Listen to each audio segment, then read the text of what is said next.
Indian കളിക്കാരെ വാർത്തെടുക്കുക എന്നത് ബ്ലാസ്റ്റേഴ്സിന്റെ കായിക തന്ത്രത്തിന്റെ ആണിക്കല്ലാണ്. ഇത് നേടുന്നതിന് അവർ തങ്ങളുടെ യൂത്ത് അക്കാദമിയിൽ വളരെയധികം ശ്രദ്ധ കേന്ദ്രീകരിച്ച് ഉയർന്നുവരുന്ന പ്രതിഭകൾക്കായി സീനിയർ സ്ക്വാഡിലേക്ക് സുഗമമായ പാത സൃഷ്ടിച്ചുകൊണ്ടിരിക്കുകയാണ്.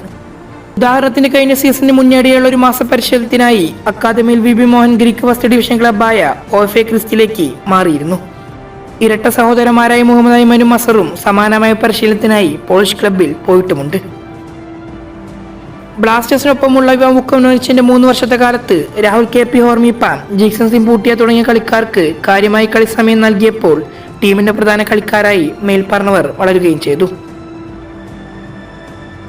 പരിക്ക് വന്ന കഴിഞ്ഞ സീസണിൽ ബ്ലാസ്റ്റേഴ്സിന് വെല്ലുവിളികൾ നേരിട്ടെങ്കിലും യുവതാരങ്ങളുടെ മുന്നേറ്റം നല്ല വശമായി തുടർന്നുകൊണ്ടിരുന്നു.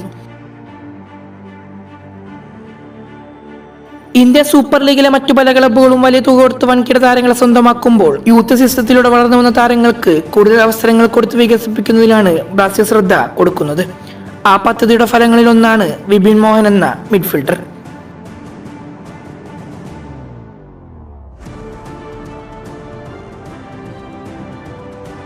(2017) കേരള ബ്ലാസ്റ്റേഴ്സ് അണ്ടർ 50 ടീമിലുള്ളപ്പോഴാണ് ആദ്യമായി ഈ പേര് കേൾക്കുന്നത്. പിന്നീട് താരമായി ലീഗിൽ ഇന്ത്യൻ ആരോസിലേക്ക് ലോണി. അന്നു മുതൽ ഇന്ത്യൻ ആരോസിന്റെ ഓരോ കളികളിലും ഈ താരത്തിന്റെ മികച്ച പ്രകടനം കാണാവുന്നതാണ്.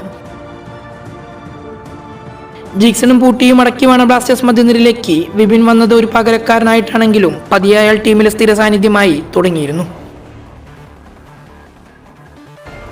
മലയാളികളായ രാഹുലിന്റെ വേഗതയോ സഹലിന്റെ സ്കില്ലോ ലൂണയുടെ കളം നിറഞ്ഞ കളിയോ ഒന്നും ഈ ചെറുപ്പക്കാരനില്ല.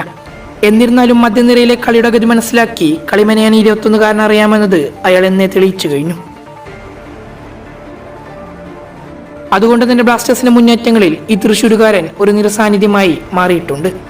സഹതാരങ്ങളെ കൊണ്ട് ഗോളടിപ്പിക്കാൻ ഈ ചെറുപ്പക്കാരൻ മുന്നോട്ട് വന്നതാണ് ബ്ലാസ്റ്റേഴ്സിന്റെ കഴിഞ്ഞ സീസണുകളിലെ പല ഗോളുകളിലേക്കും വഴിവെച്ചത്. ഇന്ന് കേരള ബ്ലാസ്റ്റേഴ്സിന്റെ മധ്യനിരയുടെ ആർക്കിടെക്ചറായി കണക്കാക്കുന്നത് വിപിൻ മോഹനെയാണ്. 2022-23 സീസണിൽ മുംബൈ സിറ്റി FCയോട് 4-0 തോറ്റ മത്സരത്തിലാണ് താരം അരങ്ങേറ്റം കുറിച്ചത്. സീസണിൽ 3 മത്സരങ്ങൾ മാത്രമാണ് കളിച്ചതെങ്കിലും താരമേറെ ശ്രദ്ധിക്കപ്പെട്ടിരുന്നു.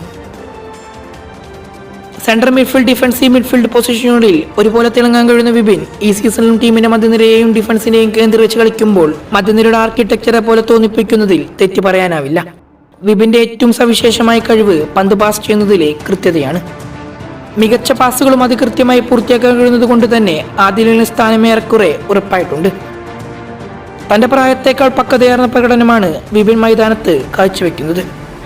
കിട്ടിയ അവസരങ്ങളിലെല്ലാം താരം മികച്ച പ്രകടനം പുറത്തെടുത്തിട്ടുമുണ്ട്.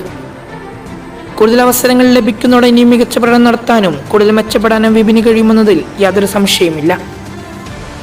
അൺഎക്സ്പെക്റ്റഡ് ആയതും ആക്യുറേറ്റ് ആയതുമായുള്ള പാസുകൾ വിപിനിലൂടെ പെപ്പറയ്ക്കും നോയ്ക്കും ലൂണയ്ക്കും എല്ലാം ലഭിച്ചാൽ ടാർഗറ്റ് സ്പോട്ട് കണ്ടുപിടിച്ച് ഗോൾ അടിക്കേണ്ട ചുമതല മാത്രമേ അവർക്കുണ്ടാവുകയുള്ളൂ. ഓരോ കളിയിലും മികച്ച പാസുകൾ രേഖപ്പെടുത്തിക്കൊണ്ട് മധ്യനിരയുടെ ഹൃദയഭാഗത്തുള്ള അദ്ദേഹത്തിന്റെ പ്രകടനങ്ങൾ ടീമിന്റെ മുമ്പോട്ടുള്ള യാത്രയിൽ ഉപകാരപ്പെടുമെന്ന് ഉറപ്പാണ്.